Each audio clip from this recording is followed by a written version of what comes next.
Welcome to GMF Talk.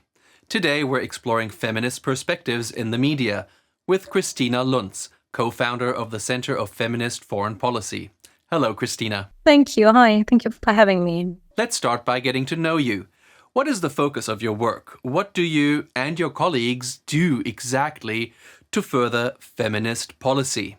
We are trying to rethink and interrogate the big narratives around foreign and security policy, mainly. Also domestic policy, but lots about foreign and security policy. And that means, for example, we are looking at spending. So money for international cooperation between countries, where does it go to? Who's benefiting? And why is so little money going women's rights organization around the world? And we are advocating for that. Or we are implementing a project, as another example, on the gendered disinformation in election campaigns. That sounds very interesting. Can you perhaps give me quite a concrete example, perhaps? This year is the biggest election year in history. And increasingly, we've seen it in the past, but also increasingly in election campaigns, disinformation play, unfortunately, an important role. And very often this disinformation is gendered. That means that it impacts women, for example, differently because of the patriarchal structures that we have in society that try to keep women small at the sidelines and away from powerful positions. We see this disinformation that targets women politicians. And we see it a lot in the US election campaign around Kamala Harris, for example, the lies and the fake news that she's facing is disproportionate, and that we see around the world. It's actually quite shocking when you put it like that. So what can we do to combat this onslaught of misogyny then? There's a lot that can be done, and let me trace it back a little bit. So why is this onslaught of gender disinformation happening? It is happening because our society, patriarchal societies for about 4,000 to 6,000 years, we've lived in patriarchal societies.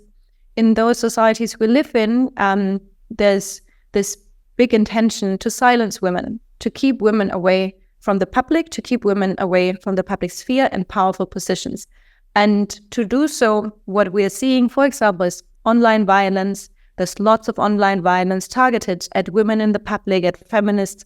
I'm experiencing that myself as well.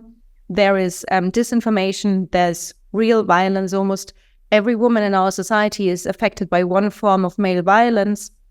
And all these different forms, including gender disinformation, have the intention to discredit women and to keep them away from power. Okay, but specifically on the issue of disinformation, gendered disinformation, what are your tips to fight all these lies and narratives against women? Tech companies, of course, need to change how they regulate hate speech online. And luckily, there are wonderful organizations tackling that already, but we need more support from the tech companies, but also from governments.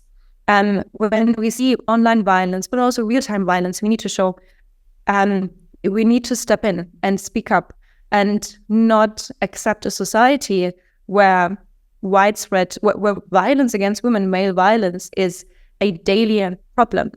And when it comes to gender disinformation, one thing everyone can also do is just check the source. What are you actually sharing online, on WhatsApp, with your friends? What is the source? Are there different sources reporting about the same issue?